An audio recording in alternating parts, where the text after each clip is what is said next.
मां सावित्रीबाई फूले को उनके जन्मदिन पर सादर नमन। आज से 195 वर्ष पहले सावित्रीबाई फूले का जन्म हुआ था। करीब करीब 200 वर्ष होने को जा रहे हैं। जब मैं ये कह रहा हूं कि मां सावित्रीबाई फूले, तो मां क्यों कह रहा हूं? मां जिसने देश में बहुसंख्यक शूद्रों, अतिशूद्रों, महिलाओं, मजदूरों, किसानों, विधवाओं, लड़कियों को अंगुली पकड़ करके उनकी मुक्ति का मार्ग दिखाया। फूले दंपत आधुनिक भारत के इतिहास के वो पहले व्यक्तित्व हैं जिन्होंने इस देश में शूद्रों, अतिशूद्रों और महिलाओं, किसानों, मजदूरों की ये बताया कि तुम्हारी दुर्दशा, गुलामी, अपमान, उपेक्षा, अवमानना, दीनता, शोषण, उत्पीड़न का कारण क्या है। कैसे तुमको इस गुलामी से, दीनता से, शोषण से, इस उत्पीड़न से मुक्ति मिल सकती है। कौन लोग हैं, वो कौन से विचार हैं, वो कौन से मूल्य हैं, वो कौन सी समाज व्यवस्था है, वो कौन से धर्म ग्रंथ हैं, वो कौन से तरीके हैं, वो कौन से जीवन मूल्य हैं जिसके चलते बहुसंख्यक आबादी इस देश की आधी आबादी महिलाएं, 2/3 आबादी पिछड़े जिन्हें हम कहते हैं शूद्र और अतिशूद्र, और विशेषकर सबसे बड़ी उपेक्षा और अपमान के शिकार मांग महार, जिन्हें देश में अछूत कहा जाता है। कहीं उन्हें वाल्मीकि जाटव के नाम से, तो महाराष्ट्र में उन्हें मांग महार के नाम से जाना जाता है। सचमुच में सावित्रीबाई फूले मां है। सिर्फ उन्होंने महिलाओं का नहीं, शूद्रों अतिशूद्रों का नहीं, इस देश में कोई भी व्यक्ति जो ये चाहता है कि इस देश से अन्याय का खात्मा हो, इस देश से गैर बराबरी का खात्मा हो, इस देश से पराधीनता का खात्मा हो, इस देश में वर्चस्व और अधीनता के रिश्ते का खात्मा हो, इस देश में कोई किसी का शोषण न कर पाए, उत्पीड़न न कर पाए, कोई किसी को अपमानित न कर पाए, तो मैं समझता हूं कि किसी के पास दूसरा कोई विकल्प नहीं है कि वो सावित्रीबाई फूले और ज्योतिराव फूले के दिखाए रास्ते पर जाए।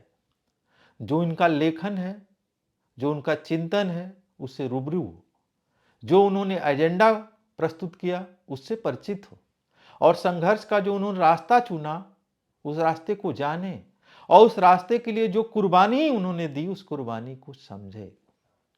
आज चूंकि मां सावित्रीबाई फूले का जन्मदिन है, तो कुछ बातें जैसे जो उनको समझ में आ गई थी। पहली बात बहुत साफ तरीके से सावित्रीबाई फूले को समझ में आ गई थी कि इस देश में बहुसंख्यक लोगों की गुलामी और दूसरा दुर्दशा का बड़ा कारण और एकमात्र सबसे बुनियादी कारण ब्राह्मणवादी व्यवस्था है, जो दो तरह की गुलामी पर टिकी हुई है। पहली, जो इस देश की बहुसंख्यक आबादी शूद्र और अतिशूद्र हैं, जिन्हें आज हम पिछड़े और दलित के नाम से जानते हैं, और आधी आबादी जो महिलाएं हैं, उन्हें इन ब्राह्मण धर्म ग्रंथों ने शूद्र घोषित कर दिया। और इन दोनों शूद्रों का, स्त्री के रूप में शूद्र, पिछड़े और दलित के शूद्र में रूप में शूद्र, और इन दोनों शूद्रों के जिम्मे एक ही काम सौंप दिया कि इनका काम है ब्राह्मणों की सेवा करना। क्योंकि महाराष्ट्र में दूसरी द्विज जातियां नहीं हैं, क्षत्रिय नहीं है, उस तरह से वैश्य नहीं है, तो वहाँ सब कुछ जो द्विज के नाम पर थे वो एक जाति थी जिन्हें हम ब्राह्मण कहते हैं। और उन्होंने घोषित किया आपको पढ़ने की जरूरत नहीं है, शूद्रों महिलाओं को पढ़ने की जरूरत नहीं है, उनको शिक्षा लेने की जरूरत नहीं है, उन्हें यहाँ तक कि सीधे सीधे ईश्वर से रिश्ता कायम करने की भी जरूरत नहीं है। उनका सिर्फ और सिर्फ एक काम है कि वो ब्राह्मणों की सेवा करें। तो पहला जो फूले दंपति ने चिन्हित किया वो है यह ब्राह्मणवादी व्यवस्था, जिसे हम कहते हैं जो वर्ण जाति और पृष्ठता, यानी महिलाओं पर पुरुषों के वर्चस्व पर टिकी हुई है। दूसरा जो उन्होंने ये बात समझी कि इस शूद्रों, अतिशूद्रों और महिलाओं को गुलाम बनाने के लिए इन ब्राह्मणवादी व्यवस्था और इनके धर्म ग्रंथकार ब्राह्मणों ने किया क्या? सबसे पहला उन्होंने काम किया कि किसी तरह से ज्ञान की रोशनी, अक्षर ज्ञान, किताब और स्कूल तक उनकी पहुंच ना जाने पाए। कोई शूद्र, अतिशूद्र, महिला पढ़ने ना पाए, कोई किताब ना पढ़ने पाए, अक्षर ज्ञान न प्राप्त करने पाए, स्कूल न जाने पाए। इसी नाते फूले दंपति ने बार बार कहा कि जो सबसे बड़ा हमारा शत्रु है वो हमारा अज्ञान है, क्योंकि ये ब्राह्मणवादी व्यवस्था और इसके जो धर्म ग्रंथ हैं, उसके जो रचयिता ब्राह्मण हैं, वो चाहते हैं कि यह बहुसंख्यक आबादी इसी तरह की रहे, इसी स्थिति में रहे, अज्ञानता की स्थिति में रहे। क्यों? क्योंकि कैसे संभव है कि किसी समाज की, किसी देश की 5% 7% आबादी जो है वो उसका राजनीति पर, पेशवाई के रूप में राजनीतिक सत्ता पर भी कब्जा था, सामाजिक सत्ता पर भी उसका कब्जा है, आर्थिक सत्ता पर भी उसका कब्जा है, सांस्कृतिक सत्ता पर उसका कब्जा है, मंदिरों पर उसका कब्जा है, यहां तक कि लोगों के जीवन पर उसका कब्जा है। 5% लोग ये कब्जा तभी बनाए रख सकते थे जब शेष लोग अंदर से उनकी गुलामी स्वीकार करें, उनकी गुलामी को सहज रूप में अपने अंदर आत्मसात कर लें। और फूले दंपति और सावित्रीबाई फूले को ये साफ तरीके से समझ में आ गया था कि हमको सबसे पहला काम ये करना है कि जो अज्ञानता का अंधकार है इसको मिटाना है और शिक्षा की रोशनी लाना है। आप सभी जानते हैं कि उन्होंने सबसे पहला जो स्कूल खोला 1848 में, वो दलितों के लिए, विशेषकर लड़कियों के लिए। ऐसा नहीं है कि स्कूलों के दरवाजे खुले नहीं थे। अंग्रेजों के आने के बाद स्कूलों के दरवाजे सिद्धांत के रूप में, नियम के रूप में सबके लिए खुल गए थे। आप सभी जानते होंगे कि अंग्रेजों से पहले फारसी के कुछ स्कूल थे, अरबी के कुछ स्कूल थे, संस्कृत के कुछ स्कूल थे, लेकिन उन स्कूलों में कोई महिला जाने के बारे में, कोई शूद्र जाने के बारे में, कोई अति शूद्र जाने के बारे में सोच भी नहीं सकता था। अंग्रेजों ने नियम तो बनाया, लेकिन उस नई व्यवस्था में भी कम से कम पुणे और महाराष्ट्र और देश के बड़े हिस्से में नई व्यवस्था में भी ब्राह्मणों ने उस पर नियंत्रण कर लिया और एक तरह से व्यवहारिक तरीके से उनके लिए उस स्कूलों का दरवाजा बंद हो गया। और विशेषकर जिसके लिए बंद हुआ वो दलित थे, जिन्हें मांग महार कहा गया, और उसमें भी विशेष तौर पर वो दलित लड़कियां थीं जिनकी पढ़ाई के बारे में तो कोई सोचता ही नहीं था। तो फूले दंपति ने सबसे पहले शिक्षा का द्वार सबके लिए खोला। यही बात मैं एक बात और साफ कर दूं कि ज्योतिराव फूले के पिता गोविंदराव ने ज्योतिराव फूले और उनकी जीवन संगिनी सावित्रीबाई फूले को घर से क्यों निकाला? इसलिए नहीं कि वो पिछड़े को क्यों पढ़ा रहे हैं, वो समाज सुधार क्यों कर रहे हैं, वो किताब क्यों लिख रहे हैं, बल्कि इसलिए निकाला और कह करके निकाला कि तुम मांग महारों, जिन्हें अछूत कहा जाता था, तुम मांग महारों को पढ़ा रहे हो। अगर या तो तुम मांग महारों को पढ़ाना बंद कर दो या तो तुम मेरा घर छोड़ दो। और फूले दंपति ने घर छोड़ने का निर्णय लिया, मजबूर उनको छोड़ना पड़ा। दूसरी बात, आपने सावित्रीबाई फूले के पत्रों को पढ़ा होगा जो मायके से उन्होंने ज्योतिराव फूले को लिखा है।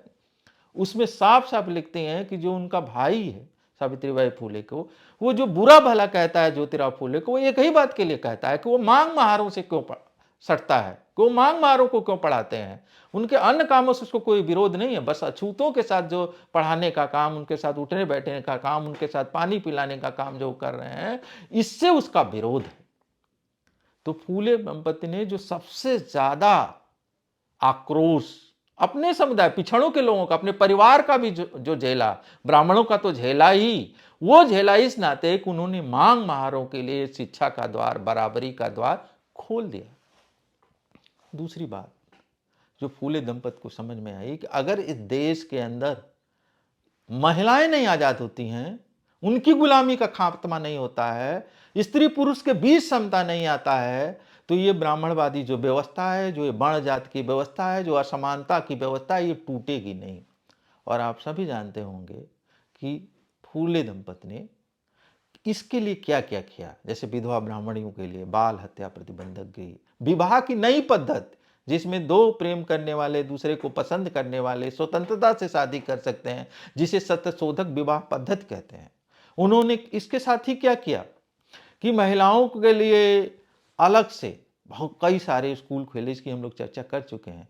नाई जो हैं वो विधवाओं का बाल न बनाए, तो महिलाओं के लिए जो उनका संघर्ष है। लेकिन इतने ही बात अगर सीमित रहती तो भी हम मानते कि ये दायरा थोड़ा छोटा होता। लेकिन इस देश में जिस दंपति ने सबसे ज़्यादा किसानों मजदूरों के बारे में पहली बार सोचा, वो भी फूले दंपति हैं कि इस देश में किसानों के हालात क्या, वो दिन रात खटते हैं, दैन्यता और दीनता की स्थिति में रहते हैं, सारा दिन परिवार काम करता है, लेकिन उनके जीवन में सुख नाम की कोई चीज़ नहीं। इसी तरह मजदूरों के जीवन के लिए उन्होंने जो पहला मजदूर यूनियन इस दंपति ने बनाया, और इन दंपति का की संवेदना का रूप क्या है, इसको समझें कि जब 2 बार प्लेग आया, अकाल पड़ा और प्लेग एक बार आया, तो उस अकाल के दौरान इस दंपति ने पूरे महाराष्ट्र में कैसे लोगों के लिए खाने का इंतजाम किया, रुकने का इंतजाम किया। और आप सभी जानते हैं कि ऐसे ही अकाल के दौरान उनकी कुर्बानियों की कितनी पूरी दुनिया में भूरी भूरी प्रशंसा की गई। प्लेग जिसमें कोई किसी को छूना नहीं चाहता है, उस प्लेग की बीमारी के दौरान कैसे सावित्रीबाई फूले ने अपनी पीठ पर लाद लाद करके वो लोगों को ले गईं, और उसी दौरान उनकी मृत्यु हुई। आप सभी लोग परिचित होंगे इस बात से। ये तो मैं उनके कामों की बात कर रहा हूँ, लेकिन ये दंपत, अभी सावित्रीबाई फूले के बारे में विशेष तौर पर कह रहा हूँ, जितना उन्होंने कुर्बानी दी है, जितना उन्होंने संघर्ष किया है, चाहे सत्यशोधक समाज बनाया या सत्यशोधक समाज फूले जी के बाद चलाया उसको, उससे भी बड़े उनके व्यक्तित्व का रूप है कि उतने ही बड़ी चिंतक है, उतने ही बड़ी विचारक है।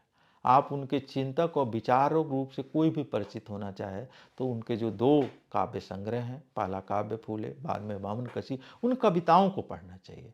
उनके चिंतक और विचारक रूप उनके उन 3 पत्रों में आता है जो उन्होंने अपने मायके से ज्योतिराव फूले के लिखा। इसके अलावा उनके कुछ भाषण हैं, उसको पढ़ना चाहिए, जिसमें पता चलता है कि आधुनिक विज्ञान से, तकनीक से, साइंस से किस तरह वो परिचित थी, कितना वो जानती थी। और एक बात मैं और साफ कर दूं कि अगर हम लोग ये सोचते हैं कि सावित्रीबाई फूले कोई केवल पीछे पीछे ज्योतिराव फूले के चलने वाली थी, तो ऐसा बात नहीं है। वो जीवन में, उन चेतना में, संवेदना में, ज्ञान में, काम में संगठनकर्ता के रूप में उनकी बराबर की साथी हैं। इसी नाते मैं बार बार कहता हूँ कि अगर किसी व्यक्ति को आदर्श दंपति किसी को देखना हो, आदर्श दंपति का कोई देश में पैमाना है, तो वो आदर्श दंपति फूले दंपति हैं, जिनकी संवेदना भी एक है, चेतना भी एक है, संघर्ष भी एक है, सरोकार भी एक है, जीवन भी एक है। ये सारा कुछ एक साथ मिलता है। इसीलिए आदर्श दंपति खोजने के लिए हमें यूरोप, अमेरिका कहीं नहीं जाने की जरूरत है। हमारे देश में, भारत ही नहीं, मुझे लगता है दुनिया का एक महानतम आदर्श दंपति पैदा हुआ है, जिसे हम 2 जोड़ों को जीवन साथियों के आदर्श के रूप में देख सकते हैं। अंत में मैं निष्कर्ष में 2-3 बातें जरूर कहना चाहता हूँ। वो ये है कि सवाल ये नहीं है कि फूले ने, दंपति ने अपने समय में क्या किया। हमको उससे ये प्रेरणा लेना चाहिए कि अगर एक लड़की जो 9 साल तक कुछ भी नहीं पढ़ी है, 9 साल में उसकी शादी हो जाती है, और 9 साल के बाद वो पढ़ना शुरू करती है, वो भारत की पहली भारतीय महिला अध्यापिका बनती है, वो हजारों हजारों लड़कियों लड़कों को शिक्षित करती है, सैकड़ों स्कूल खोलती है, सत्यशोधक समाज का संगठनकर्ता बनती है, एक ऐसी जमीन तैयार कर देती है जो फूले दंपति ने, सावित्रीबाई फूले और ज्योतिराव फूले ने जो जमीन महाराष्ट्र में तैयार की थी, उसी जमीन पर साहूजी महाराज जैसा एक व्यक्तित्व आता है महान, जो फूले और दंपति के और सावित्रीबाई फूले के विचारों को जमीन पर लागू करता है। उसी जमीन से अंबेडकर जैसा एक महानतम व्यक्तित्व पैदा होता है, और अकारण नहीं है कि डॉक्टर अंबेडकर ज्योतिराव फूले को अपना गुरु कहते हैं, क्योंकि जो काम उन्होंने शुरू किया था उसको उन्होंने संकल्प लिया कि इसे और आगे ले जाना है और ऊंचाई पर ले जाना है। तो साथियों, मैं उनके जन्मदिन पर आप सभी से यही कहना चाहूँगा कि ज्योतिराव फूले, सावित्रीबाई फूले के व्यक्तित्व पर अब तो हिंदी में बहुत सारी किताबें उपलब्ध हैं। उनका संपूर्ण वाङ्मय उपलब्ध हो गया है। उनकी कई सारी जीवनियाँ उपलब्ध हैं, उनके सारे पत्र उपलब्ध हैं, भाषण उपलब्ध हैं। अब करीब-करीब उनकी संपूर्ण सामग्री फूले दंपत की और सावित्रीबाई फूले की सारी कविताएँ उपलब्ध हैं। तो हमें एक बार उन्हें देखना चाहिए और अपने आज के समय के कार्यभारों को तय करना चाहिए। धन्यवाद, आभार दोस्तों।